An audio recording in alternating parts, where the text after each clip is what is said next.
Now we're ready to go ahead with part 2. So I have darkened my value scale and added one more layer, and when that's dry I'll add the darkest layer. So again, my brush now is dry and I'm just getting a small amount of color. So I'm thinking about my medium dark values. So I have my value sketch here, and I have my object on the table in front of me as well, so that I can reinforce the shadows. And the reason why I want a drier brush, of course, is so that I can control where the watercolor is going. Again, I'm careful not to paint over my highlights that I left, and it's important again that I am using water.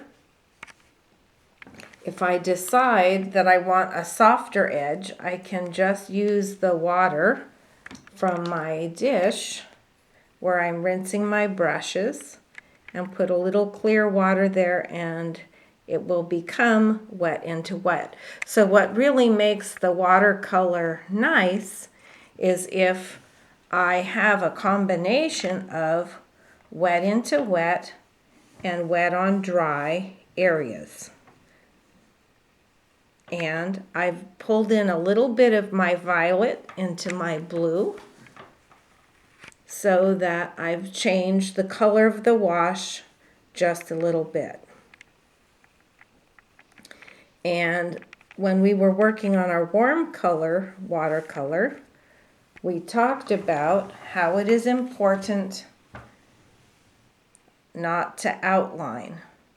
So sometimes our shadows are in the middle of an area, or I might want to keep my edge light, but I just want to float it into some water to create that wet into wet.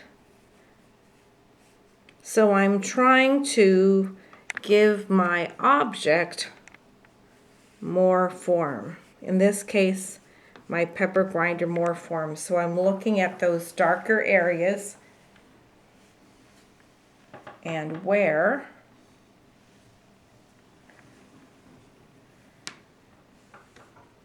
the values change. When I'm finished, just like on my warm value watercolor, I may have to come back and soften some of my shadows. If I'm looking at the left side here, if you get a little drip, just blot it. We never want to rub our watercolor paper because it will react like sunburned skin. So that was a little bit bold there, so I used a little bit of water. So again, dark can be achieved, but I'm still using my water color techniques to provide contrast and to check the edges. Highlights are sometimes at the edges and sometimes they're not, so I'll just blend that out just a little bit. Okay, and coming back up here, we need a little bit more for the form right there.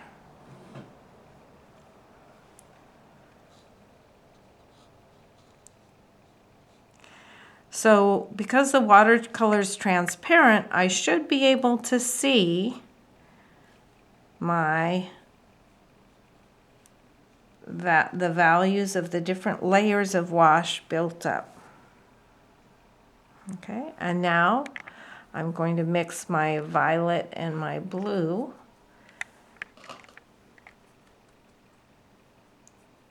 I don't want too much straight color. I'm going to darken the value scale a little bit. So as I work on the darker value washes, I also want to be sure that I am keeping that transparency. And I'm looking at how the highlights and shadows are connected.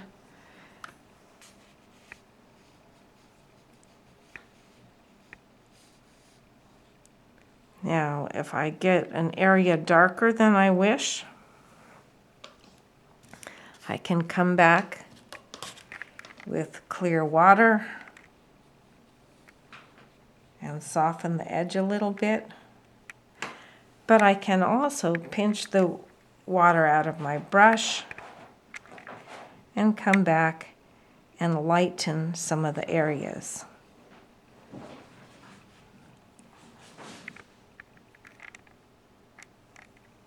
Looking at my watercolor, where are the darkest values? There's some pretty dark up here around the top, on the side.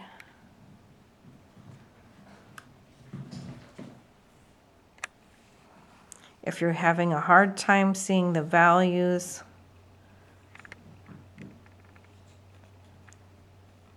squint like you would if you were at the beach and didn't have sunglasses. That will help you out. This highlight's a little bit too bright, so let's tone that down. I can dry my brush and then come back and pick up some of the color. Okay, this one is just about done.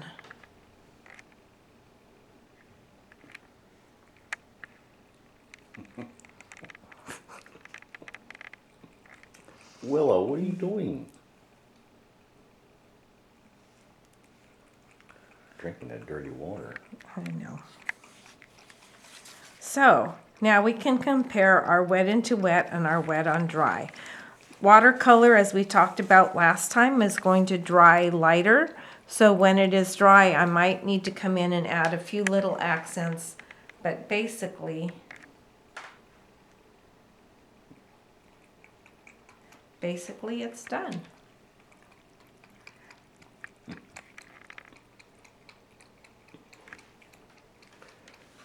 And then, of course, we will want to clean our watercolor tray. When your watercolor is wet, don't pick it up and let it run.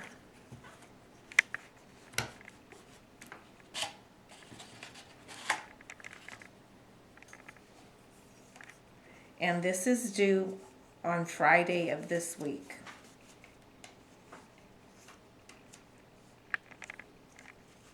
Okay? So we have two things due this week, our cool watercolor and our March journal, since March will be over next week and we'll be on vacation. It would be good to finish that up this week. If your watercolor box is pretty wet inside, leave the lid open so that the colors can start to dry. Take a picture and turn your work in. Happy painting!